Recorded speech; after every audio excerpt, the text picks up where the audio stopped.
ในท่ามกลางบรรยากาศฝึกอบรมหัดแอบตีพิเศษไต้ฝุ่นและการซ้อมรบร่วมลาวรัสเซียลาโลด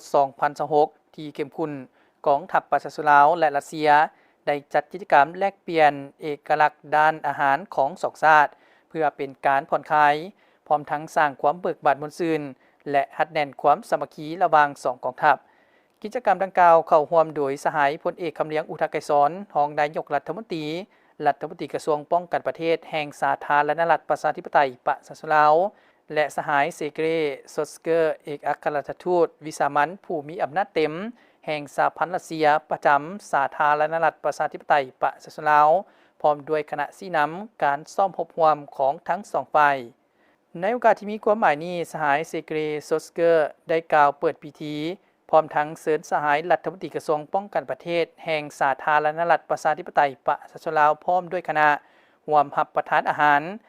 การแลกเปลี่ยนในครั้งนี้บ่เพียงแต่เป็นการแลกเปลี่ยนความรู้ทางด้านอาหารการกินของทั้งสองกองทัพเท่านั้นแต่ยังเป็นการประกอบส่วนสำคัญเข้าในการเสริมขยายสายพัวพันธมิตรภาพดีงามระหว่างสองชาติสองกองทัพลาวรัสเซียให้แน่นแฟ้นยิ่งขึ้น